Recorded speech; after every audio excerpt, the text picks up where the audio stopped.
దేవుని పరిశుద్ధ నామమునకు మహిమ చెల్లును గాక. మరొక మారు మీతో మాట్లాడడానికి ప్రభు చూపిన కృపను బట్టి ప్రభు నేను గణపరుస్తున్నాను. ఈవేళ దేవుడు మనకి ఇస్తున్న వాగ్దానం కీర్తనల గ్రంథం 94వ కీర్తన 14వ వాక్యాన్ని ప్రభు మనకు వాగ్దానం ఇస్తున్నారు. యెహోవా తన ప్రజలను ఎడబాయువాడు కాడు, తన స్వాస్థ్యమును విడనాడువాడు కాడు. దేవునికి స్తోత్రం.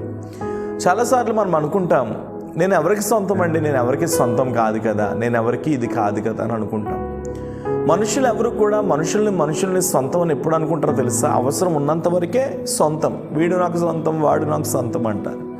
కానీ మనుషులు ఎవరు కూడా వారి జీవితాల్లో ఎవరికి ఎవరు సొంతం కాదు. దేవునికి స్తోత్రం. మనుషులు అవసరాన్ని బట్టి సొంతం అనుకుంటారేమో కానీ దేవుడు మాత్రం ఎవరిని ఎప్పుడు కూడా అవసరాన్ని బట్టి సొంతం అనుకోడు. చాలాసార్లు ప్రభు ఏమని చెప్తారంటే, నీవు నా సొత్తు అన్నారు. నీవు నా సొత్తు, నేను నిన్ను విమోచించాను, నా రక్తంతో నిన్ను విమోచించాను, నా పేరు నీకు పెట్టాను, నువ్వు నా సొత్తు. అంటే నువ్వు నా స్వాస్యం, నువ్వు నాకు సొంతం, నేనే నీకు అన్నీ, నేనే నీకు సర్వము అని ప్రభు చెప్తూ ఆయన చాలా మార్లు ఏమని చెప్తున్నారు అంటే, మనం ఆయన మేపుతున్న గొర్రెలం, మనం ఆయన ప్రజలం. నువ్వు ఆయన ప్రజవి, నువ్వు ఆయన మేపుతున్న గొర్రెవి, నువ్వు ఆయనకు సొంతం.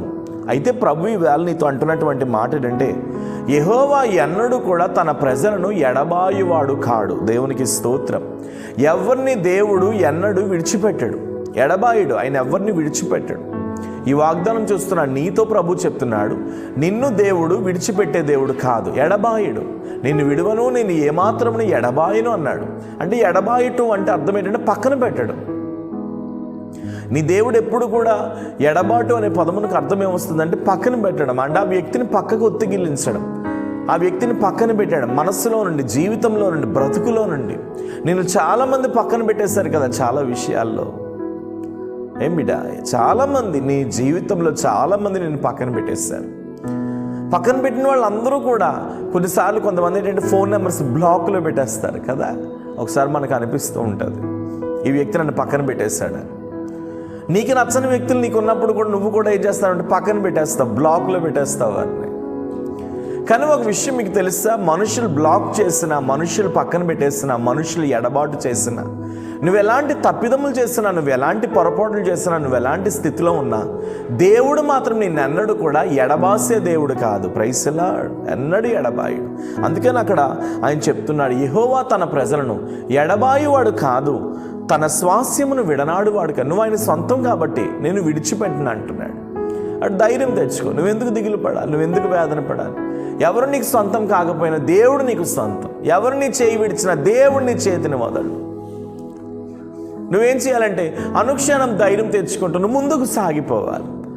ఎడబాయని అంటున్నాడు కదా, విడనాడని అంటున్నాడు కదా, ఆయన చేయిని పట్టుకొని ముందుకు వెళ్ళిపోవాలి. అలా నువ్వు బ్రతికినాడు దేవుడు నిన్ను గణపరుస్తాడే కానీ ఎన్నడూ దేవుడిని చేతిని వదలడు. దేవునికి స్తోత్రం. కాబట్టి ధైర్యం తెచ్చుకో, నిబ్బరము కలిగి ఉండు. నీ పక్షంగా దేవుడు ఉన్నాడు. కాబట్టి వాగ్దానం చూస్తున్న నీవు, నా దేవుడు విడిచిపెట్టేవాడు కాదు, నా దేవుడు ఎడబాయేవాడు కాదు అనే మనస్సు నువ్వు ఎప్పుడు ధరించుకొని బ్రతకాలి.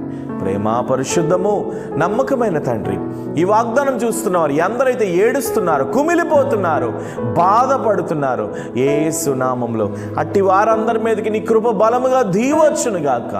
ఎవరిని నువ్వు ఎడబాయొద్దయ్యా, ఎవరిని నువ్వు త్రోసివేయొద్దయ్యా, ఎవరిని నువ్వు చేయి విడిచిపెట్టొద్దు ప్రభువా. ఇప్పుడే వారందరి మీద బలమైన నీ కృప యేసు నామములో దిగునుగాక.